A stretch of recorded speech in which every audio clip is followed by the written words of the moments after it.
ठीक है मेरे प्यारे अमेरिकियों, 4 जुलाई की शुभकामनाएं। मैंने लंबे समय से अमेरिका के लिए अपना प्यार और प्रशंसा जताई है। यहाँ तक कि जब मैं मुस्लिम था, जब मैं एक युवा पाकिस्तानी था, तब भी मैं वास्तव में अमेरिका जाना चाहता था और मैं 2003 में एक अमेरिकी बन सकता था।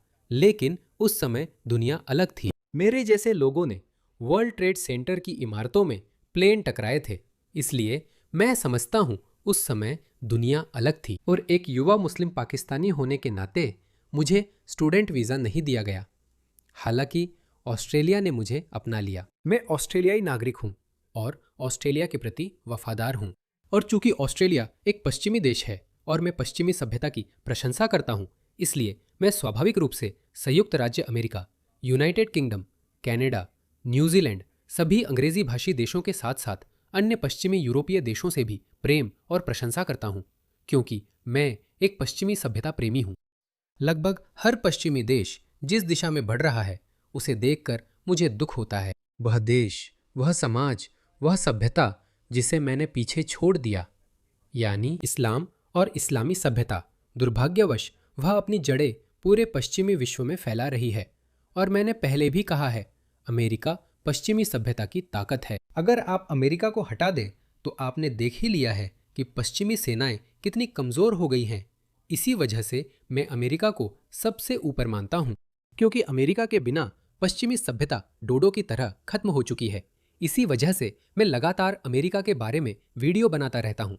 भले ही मैं कभी अमेरिका गया नहीं हूँ, लेकिन एक दिन मैं अमेरिका ज़रूर जाऊँगा। ये मेरा जीवन भर का सपना रहा है, लेकिन मैं इसे सही तरीके से करना चाहता हूँ। मैं हर जगह जाना चाहता हूँ। मैं LA जाना चाहता हूँ। मैं सैन फ्रांसिस्को जाना चाहता हूँ। हाँ, मैं न्यूयॉर्क भी जाना चाहता हूँ। न्यूयॉर्क वो शहर जो कभी नहीं सोता। मैंने न्यूयॉर्क को हमेशा एक अलग नज़रिए से देखा है, लेकिन दुर्भाग्यवश न्यूयॉर्क अब नया लंदन बन गया है। हर पश्चिमी देश जिस दिशा में जा रहा है, उसे देखकर मुझे दुख होता है।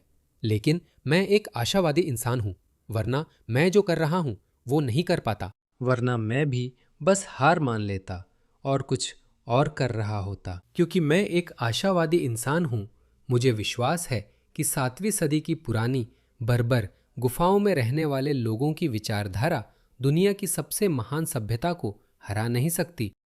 और इसके लिए हम सभी को मिलकर लड़ना होगा। हमें सभी को मिलकर काम करना होगा, क्योंकि हमें अमेरिकी क्रांति को याद रखना चाहिए, जो इतिहास की एकमात्र सफल क्रांति थी। और भाई, ये कोई साधारण सफलता नहीं थी। अमेरिकी क्रांति ने हमें संयुक्त राज्य अमेरिका दिया। मैंने हमेशा कहा है, अमेरिका सबसे उदार महाशक्ति है। मुझे आपको ये दिखाने दीजिए। मैंने इस पर बात करने के बारे में नहीं सोचा था।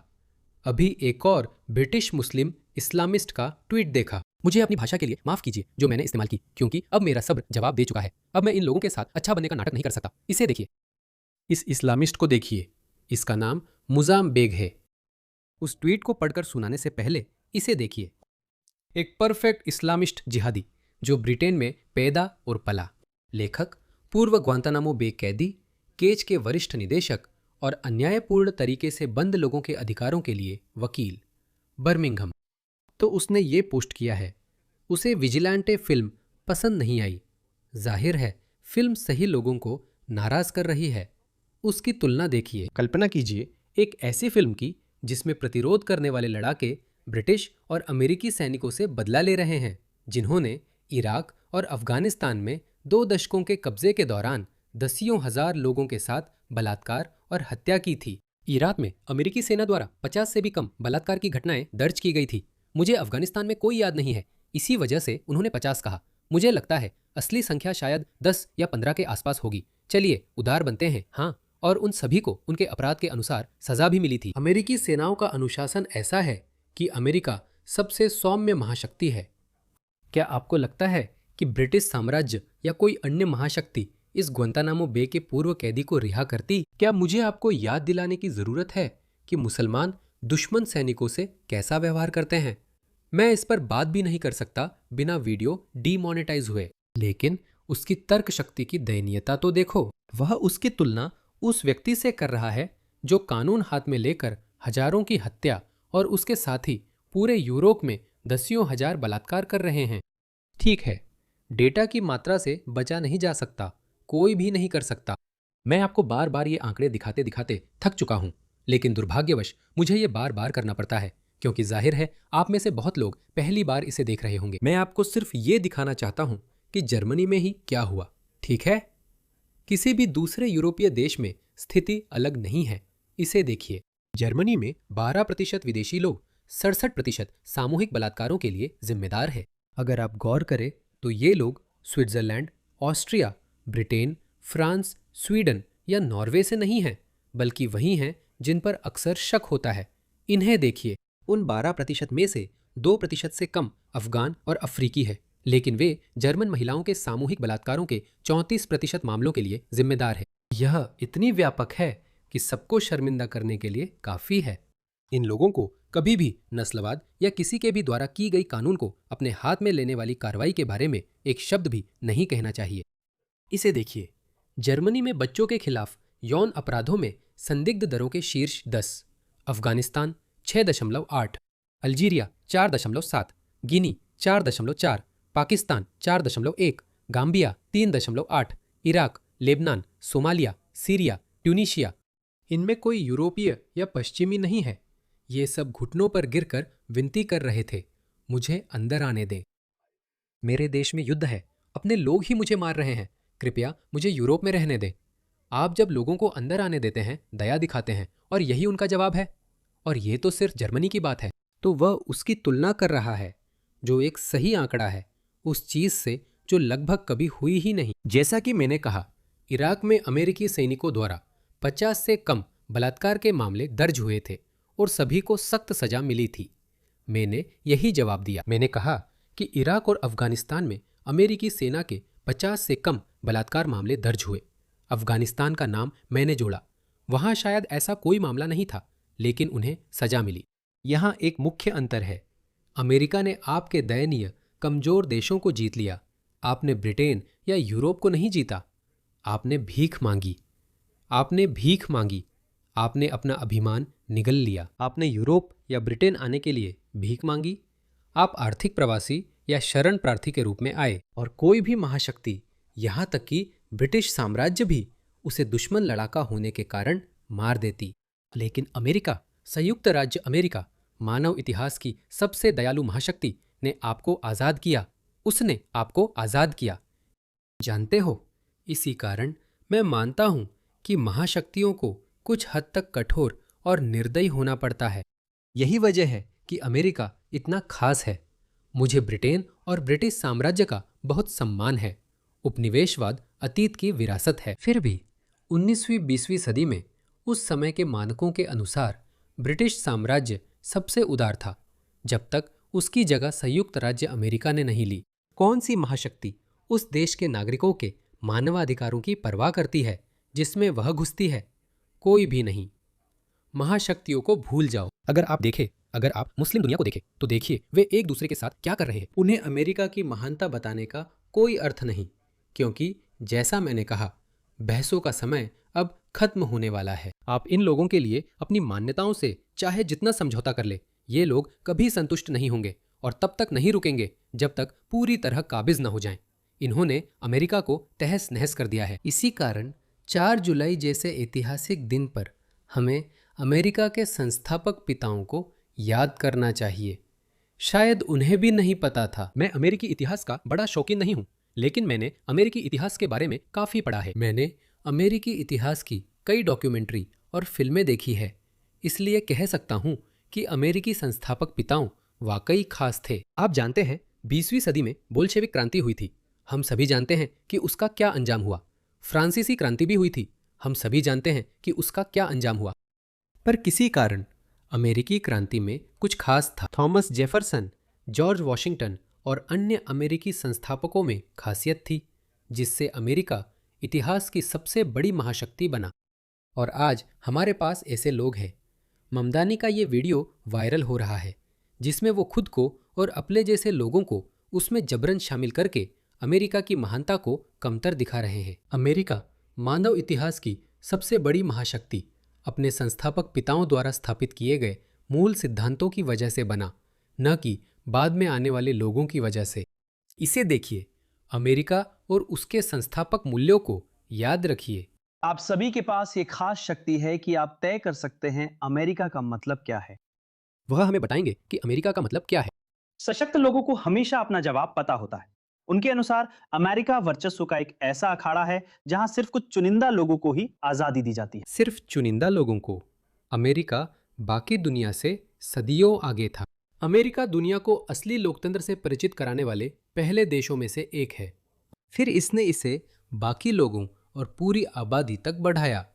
वे कह रहे हैं चुनिंदा लोगों को। अमेरिकी मूल्य और अमेरिकी सिद्धांतों ने एक कृतज्ञ प्रवासी जैसे आपको भी राजनीतिक पद संभालने का मौका दिया, और आप कह रहे हैं कि सिर्फ चुनिंदा लोगों को। हम सभी एक जैसे नहीं हैं। उनके हिसाब से अमेरिका जितने ज्यादा लोगों का स्वागत करता है उतना ही वह कमतर होता जाता है। हाँ, कोई भी देश या समाज अपने मूल्यों के खिलाफ लोगों को आयात कर जीवित नहीं रह सकता, यानी मुसलमान। वो चाहता है कि हम इनका स्वागत करें। कमाल है। और दुर्भाग्यवश आजकल हम इसे बार बार नहीं दोहराते, या हमारे दिमाग में यह अकीदा की अवधारणा मजबूत नहीं है कि इस्लाम सह अस्तित्व के लिए नहीं आया था। वे खुद कह रहे हैं कि वे सह अस्तित्व के लिए नहीं आए। मामदानी अमेरिकियों को शर्मिंदा और गुमराह कर रहा है कि वे इन लोगों से समान व्यवहार क्यों नहीं करते। वे समान नहीं हैं, उन्हें देश से निकाल देना चाहिए। और ऐसा होने वाला है, क्योंकि चाहे मुस्लिम ब्रदरहुड के प्रवक्ता जैसे कि वो मूल निवासियों को कितना भी गुमराह करने की कोशिश करे, आखिरकार अमेरिकियों का सब्र खत्म हो जाएगा। अमेरिका, वे कहते हैं, सिर्फ उन्हीं का है जिनकी बोली या रंग सही हो। बकवास। क्या ये झूठ नहीं है? मुझे यह फिर से कहने दो। मुझे अमेरिका इन लोगों का नहीं है। मुस्लिम बैन लगाना चाहता है, वो मुसलमानों पर बैन लगाना चाहता है। हम उसे कहेंगे ये तुम्हारा देश नहीं कि तुम बैन लगा सको। ये अल्लाह की जमीन है, जैसे हर जमीन अल्लाह की है। और यहां मुसलमान हैं जो यहां हैं और यहां रहेंगे। और अगर तुम्हें यह पसंद नहीं है तो मैं सुझाव दूंगा कि वो कहीं और चला जाएं। अमेरिकियों ने इन गुफाओं में रहने वालों को भी नागरिकता दे दी है। और मामदानी कह रहे हैं कि अमेरिका सिर्फ गोरे लोगों का है। और जिस तरह से वे बोलते हैं या अमेरिकी लहजे में बोलते हैं, या वे लोग जो अमेरिकी लहजे में बोलते हैं, वही असली अमेरिकी हैं। नहीं नहीं नहीं, असल में ऐसा ही होना चाहिए। गोरे लोग नहीं, बल्कि जो भी अमेरिका के प्रति वफादार है उसे ही अमेरिकी नागरिकता मिलनी चाहिए। तुम्हारे जैसे या उस जिहादी जैसे सभी को बेरहमी से देश से निकाल देना चाहिए। बाकी हम लोगों को उनका कहना है सिर्फ ये इजाजत मिलने के लिए भी शुक्रगुजार होना चाहिए कि हमें यहां आने दिया गया। वे कितने छोटे हैं, कितने कमजोर, कितने घिसे पिटे। नहीं, मैं कहूंगा तुम्हें यहां आने की इजाजत भी नहीं होनी चाहिए। समय बदल रहा है, वक्त बदलना ही होगा। अमेरिकियों को अपनी मूल्यों की रक्षा के लिए बहुत आक्रामक होना पड़ेगा, वरना आप यूरोप जैसे हो जाओगे। यूरोप की सड़कों पर यही हो रहा है। ये लोग कभी नहीं रुकेंगे। एक डिब्बे में यूरोप की सड़कों पर मुस्लिम गिरोह स्थानीय लोगों को पीट रहे हैं। वे न तो धीमे हो रहे हैं, न गलती मान रहे हैं, लगातार आपको गुमराह कर रहे हैं। तो ये आदमी सबसे बड़ा गुमराह करने वाला है। हमारे अतीत के हर पल में जो लोग बहिष्कार और अलगाव के जरिए नेतृत्व करते थे, उन्होंने हमें एक दूसरे के खिलाफ करके सत्ता पाने और खुद को समृद्ध करने की कोशिश की है। हमारे बीच फूट डालकर वही पुरानी बकवास बातें। उन्होंने बस ये काफी नहीं किया, अमेरिका ने इतना नहीं किया। मेरे अनुसार अमेरिका ने विरोधी संस्कृतियों सहित दुनिया भर से लोगों को यहाँ बुलाकर बेवकूफ़ी की। जब तक अमेरिका आयरिश, इटालियन, फ्रेंच और जर्मन लोगों को ला रहा था, तब तक अमेरिका तरक्की कर रहा था। अमेरिका बिल्कुल ठीक चल रहा था। जैसे ही अमेरिका ने आपकी तरह विरोधी संस्कृतियों के लोगों को लाना शुरू किया, वह बिखरने लगा। ये बिखर रहा है, लेकिन मुझे अमेरिका और उसकी बुनियादी मूल्यों पर विश्वास है। अमेरिकी अपने मूल्यों पर अडिग रहेंगे, वरना आप लोग कभी नहीं रुकेंगे। इसे देखिए, ये डियरबॉर्न है दोस्तों। ठीक है, मैं इस पर जल्दी बात करना चाहता हूँ। मेरी पत्नी ने कॉल के बारे में वीडियो बनाया। पीछे से वो आवाज सुन रहे हैं, वो चीख पुकार, अल्लाहू अकबर। चीखना, वो नहीं रुकेंगे। अमेरिकियों के लिए यह कहना बिल्कुल ठीक है कि तुम लोग यहाँ के नहीं हो। मैं आपको उसकी बाकी स्पीच से बोर नहीं करूंगा। ये लोग कभी नहीं रुकेंगे, चाहे आप इनके साथ कुछ भी कर ले, चाहे आप अपनी कितनी भी वैल्यूज से समझौता कर ले। इन लोगों के हिसाब से खुद को ढालने के लिए ये रुकने वाले नहीं हैं। ये वही करेंगे जो इन्होंने यूरोप के साथ किया। ये आपके साथ भी ऐसा करेंगे, क्योंकि ये उनके घोषणा पत्र और विश्वास का हिस्सा है। ये नहीं रुकेंगे। देखिए, जापान जो इतना अच्छा कर रहा था, ये लोग अब जापान में भी वही कर रहे हैं। ये लोग अब जापान में भी वही कर रहे हैं और जापानी भी तंग आ चुके हैं। ये जहां भी जाते हैं कब्जा करने की कोशिश करते हैं, क्योंकि उनके विश्वास में इस्लाम फैलाना शामिल है। ये कभी नहीं रुकेंगे। ये कभी नहीं रुकेंगे, हमेशा आपके पीछे आएंगे। ये तब तक नहीं रुकेंगे जब तक दुनिया इस्लाम के आगे झुक ना जाए। मैं इससे ज़्यादा नहीं कहूँगा।